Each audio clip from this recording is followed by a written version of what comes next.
By the time these children reached adulthood, their money was gone, spent on lavish lifestyles, poor investments, or simply stolen outright.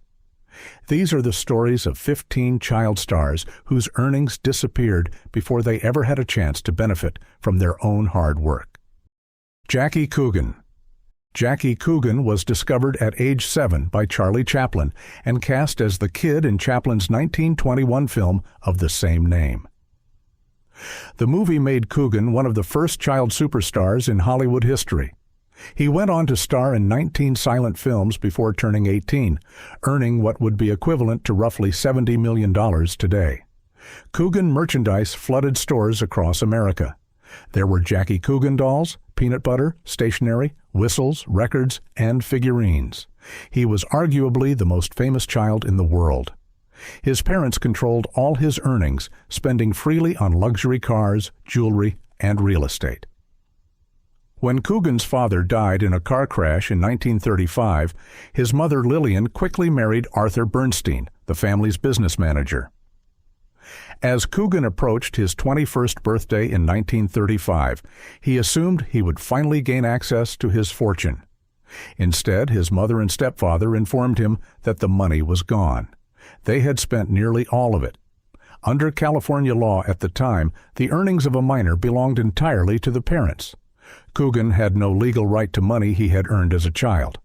His mother reportedly told him that no promises were ever made to give Jackie anything, that every dollar a kid earns before he is 21 belongs to his parents. Coogan sued them in 1938. The legal battle was bitter and public. After paying legal expenses, he recovered only $126,000 of the millions he had earned.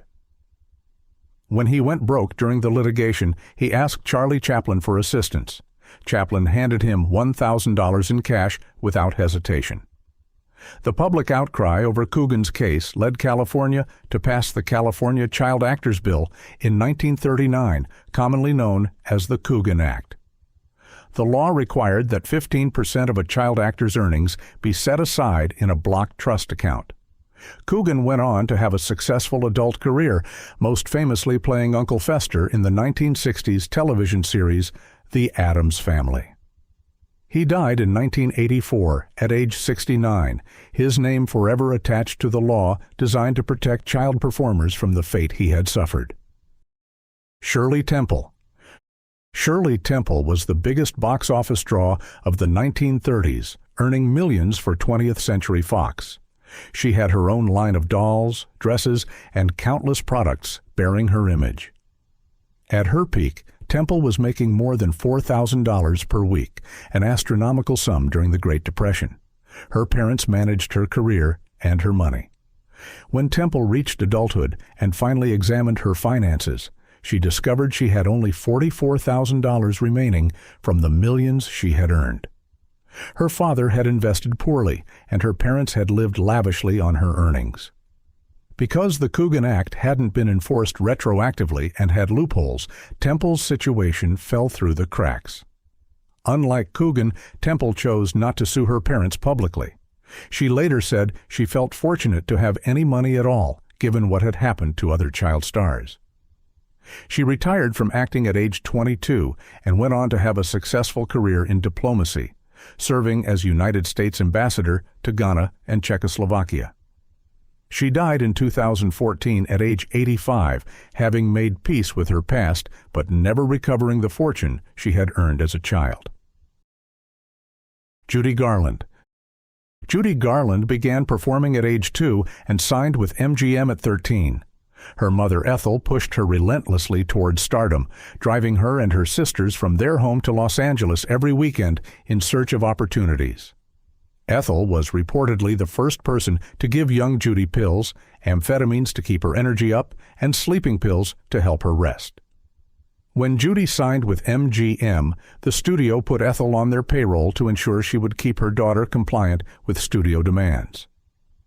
Judy made millions for MGM over the years, starring in The Wizard of Oz and numerous other films. Her parents mismanaged and embezzled much of her earnings. By the time Judy tried to take control of her finances, she owed approximately $500,000 to the IRS and personal creditors. The IRS placed tax liens on her home and her recording contracts. She spent her adult life in desperate financial straits, selling her Brentwood home at a price far below its value. When she died in 1969 at age 47 from an accidental drug overdose, her estate was worth only $40,000, despite having earned millions during her career. Her daughter, Liza Minnelli, later recalled how they moved around constantly when she was growing up, probably because Judy was so broke and owed money to landlords. Mickey Rooney.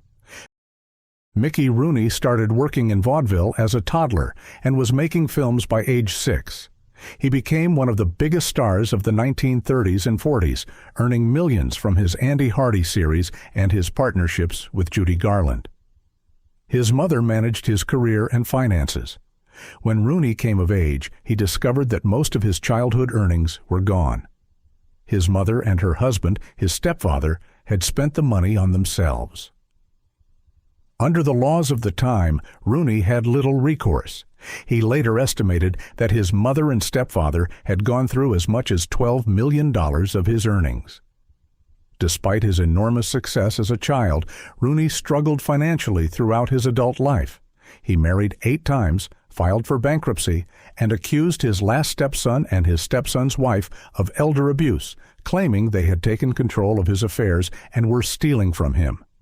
He died in 2014 at age 93, owing medical bills and back taxes. He had been one of the highest-paid child actors in Hollywood history, but ended his life with virtually nothing. Deanna Durbin. Deanna Durbin was 14 when she signed with Universal Pictures in 1936. Her first film, Three Smart Girls, was such a success that it reportedly saved the studio from bankruptcy. Through the late 30s and early 40s, Durbin was one of Universal's top box office stars, earning hundreds of thousands of dollars per film. Her parents controlled her earnings.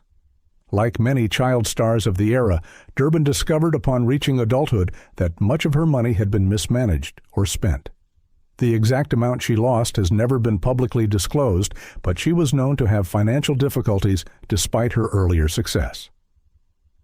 Durbin retired from acting in 1949 at age 27 and moved to France, where she lived in seclusion for the rest of her life. She rarely gave interviews and refused all attempts to bring her back to Hollywood. She died in 2013 at age 91, having spent more than 60 years away from the industry that had made her famous. Margaret O'Brien. Margaret O'Brien was one of MGM's biggest child stars in the 1940s, winning a Special Academy Award at age 7 for her performance in Meet Me in St. Louis. She earned substantial sums during her years at MGM. Her mother managed her career and finances, and O'Brien later discovered that much of her earnings had been mismanaged. She was more fortunate than some child stars in that a portion of her money had been protected under the Coogan Act, but significant amounts were still lost to poor management and questionable expenditures by her mother. O'Brien continued acting into adulthood, though never regaining the level of fame she'd had as a child. She's spoken publicly about the financial exploitation child actors faced and has advocated for stronger protections. She's still alive today at age 87. Elizabeth Taylor. Elizabeth Taylor's situation was somewhat different from other child stars.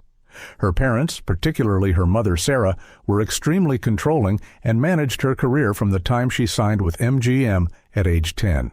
While Taylor's parents didn't steal her money outright, they maintained tight control over her finances well into her adulthood and made financial decisions that weren't always in her best interest.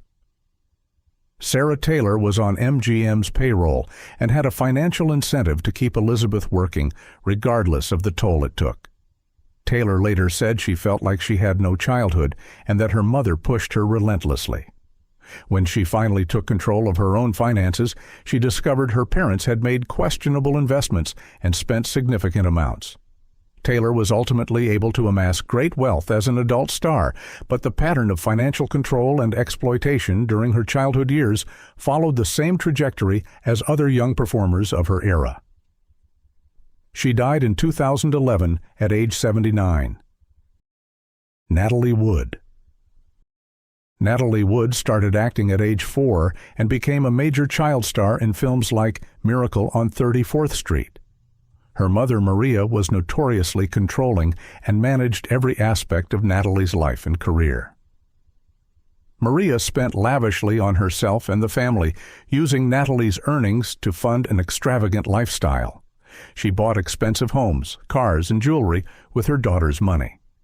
Natalie later told friends that her mother saw her as a commodity, not a daughter. The financial exploitation was compounded by emotional abuse. Maria controlled who Natalie could see and what she could do, even well into Natalie's adult years. When Natalie finally broke away from her mother's control, she discovered much of her childhood earnings were gone. She went on to have a successful adult career in films like West Side Story and Splendor in the Grass, earning her own fortune. She died in 1981 at age 43 in a drowning accident. Her relationship with her mother remained complicated until the end. Jane Withers. Jane Withers was one of the few child stars who managed to retain some of her earnings, largely because her father was diligent about investing wisely on her behalf. However, even she faced financial pressure from family members who wanted access to her money. Withers worked constantly through the 1930s and early 40s, earning substantial sums. Her parents did take significant amounts of her earnings to support the family and maintain their lifestyle, which was common practice before the Coogan Act had real teeth. Withers was more fortunate than most in that her father genuinely tried to protect some of her money. She continued working into adulthood, most famously as Josephine the Plumber in television commercials. She died in 2021 at age 95, one of the last surviving major child stars of Hollywood's golden age. Bobby Driscoll.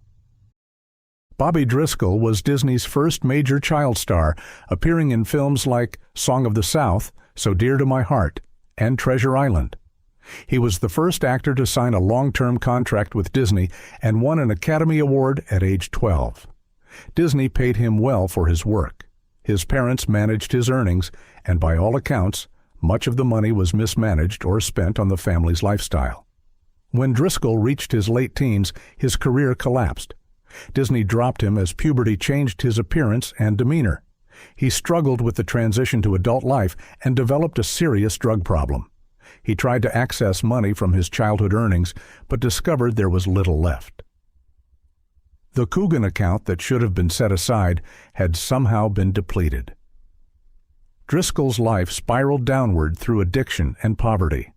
He died alone in an abandoned tenement building in New York City in 1968 at age 31. His body went unidentified for over a year. He was buried in a pauper's grave. It was one of the most tragic endings of any child star in Hollywood history. Carl Alfalfa Switzer. Carl Switzer became famous as Alfalfa in the Our Gang comedy shorts in the 1930s. He appeared in over 60 Our Gang films between 1935 and 1940.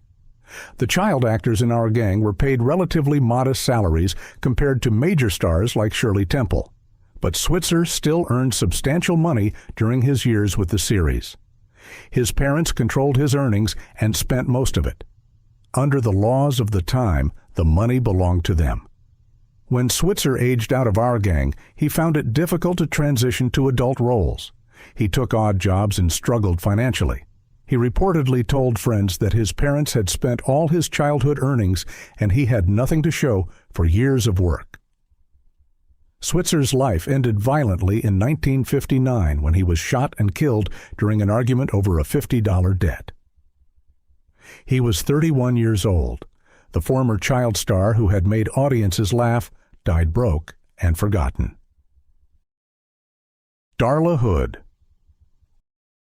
Darla Hood was the leading lady of Our Gang from 1935 to 1941, appearing in over 150 shorts. Like her co-star Alfalfa, Hood earned good money during her childhood years. Her parents managed her finances and spent most of her earnings. Hood later said in interviews that she had been paid well as a child, but saw almost none of the money.